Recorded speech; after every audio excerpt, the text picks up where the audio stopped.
about 60 seconds to fill out the back.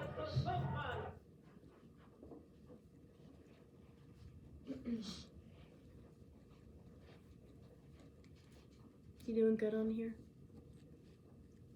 Yep. Cool.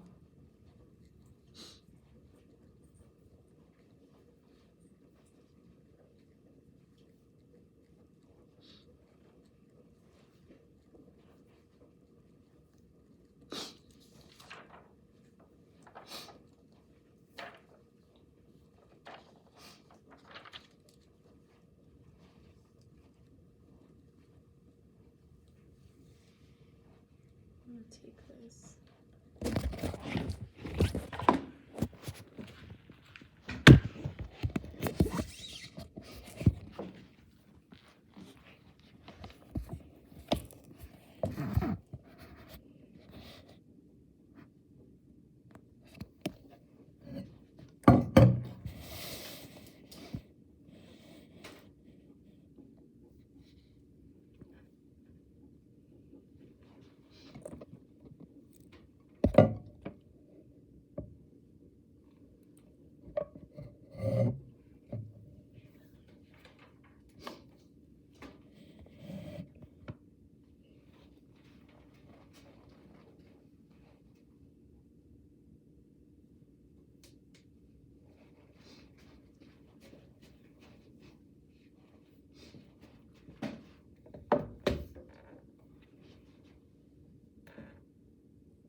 Okay. I just want to make sure the camera. Sylvia, I cannot get you in this. I'm so sorry.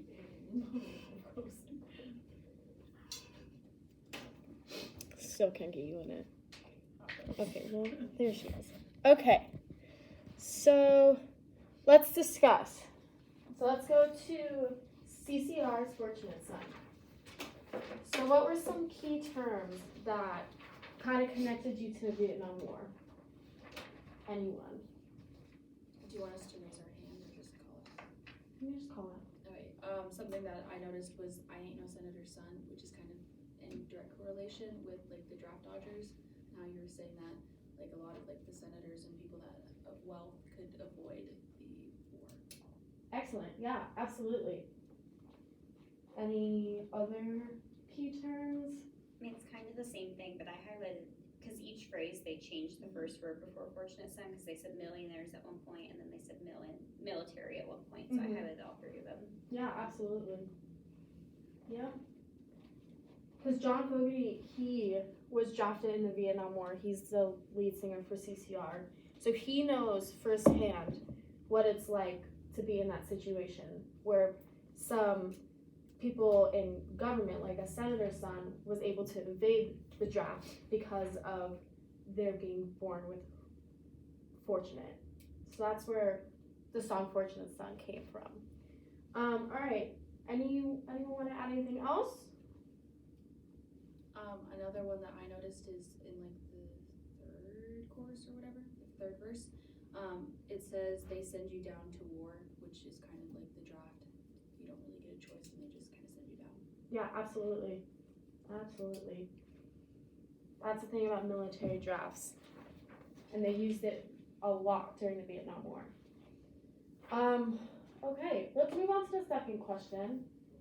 Do you think CCR was for or against the Vietnam War? And why? I think the band was heavily against the war, and not only that, but the military draft as well. I took a lot of I interpreted a lot of the song as being very against the military draft and the fact that people did not have a choice whether or not they wanted to participate. Absolutely. Absolutely. Anyone else want to add in their thoughts? I just had the same thing as Zach said. Okay. Excellent. All right, well then let's move on to the third question. So, how does this relate to pop culture? I think it kind of just put into song form what a lot of young people were believing at the time, because I mean, we wouldn't want to go to war just as they wouldn't want to, you know. You know, you finally get to start your life after you graduate, Mm-hmm. and then having to be sent to war and that possibility of dying so young is like not something that anyone really wants to go through. So it kind of just like reiterated like what they were thinking, and so that people could be like, yes, this is what I've been saying this entire time. Yeah. So like American perspectives, like do you think like this song specifically had an impact on American perspectives? This form of pop culture music. I don't think that it like influenced anyone's already pre-existing beliefs. Okay. I think it just kind of was like a form of expressing what people already were thinking. Okay. Anybody else wanna? I'd agree with that, and I think it would, if someone had an opinion or a perspective that didn't align with it, it almost showed them the other side of that perspective or took it from another point of view, regardless it influenced them to change their mind or not. Okay. Yeah, absolutely. Anyone else? Okay, well let's move on to Dawn of Correction. So it's essentially the exact same question. So what were some lyrics or words from the song that connected you to the Vietnam War? To keep free people from red domination. So what does that mean? Well, it goes back to what you said with the vocab about the Red Scare. I assume the red domination is the Red Scare. Yes. So, to Okay. keep free people from the Red Scare. Okay. Anything else? Something that stuck out to me was be thankful our country allows demonstration, because people didn't have a choice whether or not they want to participate in the war, yet this song is telling us that we should be thankful that we are still allowed to go to war, which I found very interesting. Absolutely.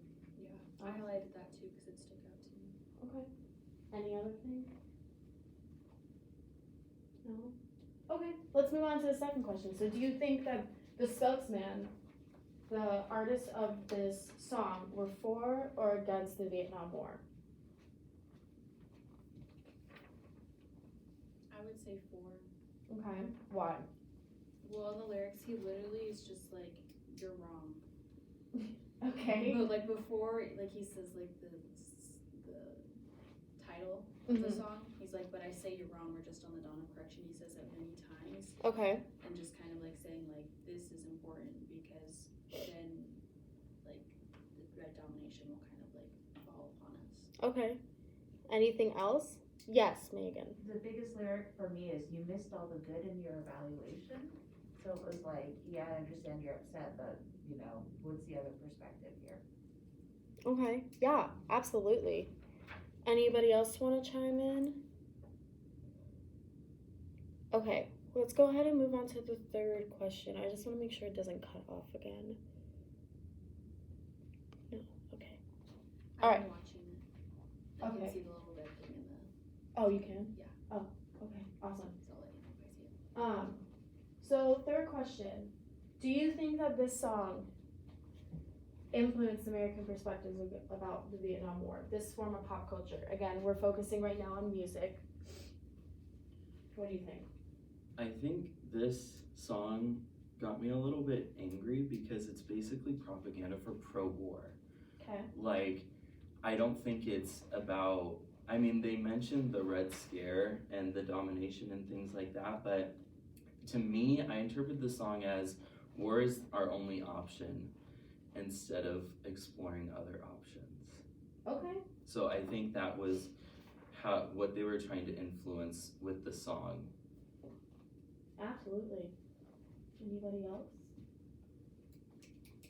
I think music as it relates to pop culture, I think a lot of people in society, based on where they live, where they're born, what their parents believe, think in a certain way, but they've never thought about the reasons behind that, and songs like this kind of give the fuel to those feelings that already kind of pre-exist within them.